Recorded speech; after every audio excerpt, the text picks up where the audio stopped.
La méthode Vojta. Je m'appelle Leonardo Leblond Miranda, je suis psychomotricien diplômé d'État, expert en psychomotricité, formateur et enseignant. Et lors de cette vidéo, je vais vous présenter les différents piliers qui sont fondamentaux de la méthode Vojta. Lors de cette vidéo, vous allez voir, je m'en sers des images d'une chaîne YouTube qui s'appelle Kiné Physio. Vous allez trouver le lien de cette chaîne dans la description de cette vidéo. Donc, pour vous présenter rapidement, en faisant une petite introduction, la méthode Vojta représente une approche novatrice dans le domaine de la rééducation motrice précoce, en mettant l'accent sur les réflexes et les schémas moteurs fondamentaux.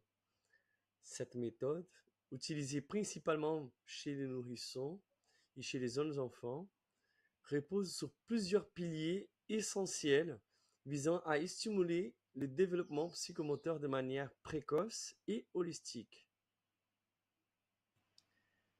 Un article qui va venir recenser ces différents points que je vais vous présenter à partir de maintenant est disponible sur le site www.regardpsychomoteur-64.com. Vous allez également trouver ce lien dans la description de la vidéo. Dans un premier point, nous allons parler de la stimulation des réflexes primitifs. Au cœur de la méthode Vojta réside la stimulation des réflexes primitifs, des mouvements automatiques présents dès la naissance. Les thérapeutes Vojta utilisent des positions spécifiques appelées points d'appui pour déclencher ces réflexes et introduire des mouvements coordonnés. Cette stimulation favorise le développement musculaire et neurologique, contribuant ainsi à la normalisation des schémas moteurs.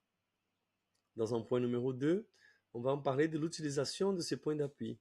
Les points d'appui sont des zones anatomiques spécifiques sur lesquelles le thérapeute applique une pression contrôlée.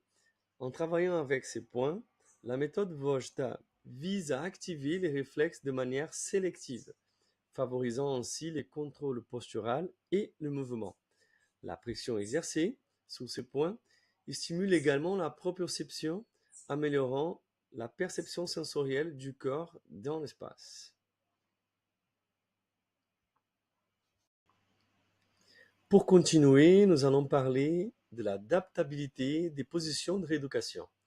La méthode Vojta est caractérisée par une variété de positions de rééducation. Les thérapeutes adaptent donc ces positions en fonction des besoins spécifiques de chaque patient, en tenant compte de son stade de développement et de ses capacités motrices. Ces positions permettent d'explorer et de stimuler les différents groupes musculaires, contribuant à une approche individualisée. On va parler aussi du point la réponse d'inhibition. Un aspect clé de la méthode de Vojta est la réponse d'inhibition. Après les simulations des points d'appui, le thérapeute observe les réponses du patient. Les réactions inappropriées ou asymétriques sont considérées comme des signes d'anomalie dans les schémas moteurs. La répétition de les simulations avec l'ajustement des points d'appui vise à normaliser ces réponses au fil du temps. Pour conclure, je vous invite à vous abonner à la chaîne YouTube pour que je puisse continuer à avancer. Avant de parler de l'application de cette méthode dans les différents contextes cliniques, ça veut dire que cette méthode elle est utilisée pour traiter une large gamme étendue de troubles, y compris les troubles du mouvement, les troubles neuromusculaires et les déficiences développementales chez les nourrissons. Elle peut être aussi également utilisée chez les adultes pour traiter des conditions de la paralysie cérébrale et des accidents vasculaires cérébraux. Pour conclure, du coup, en comprenant ces principes, les praticiens de la méthode Vojta contribuent à améliorer la qualité de vie de nombreux individus en favorisant le développement psychomoteur dès les premiers stades de la vie.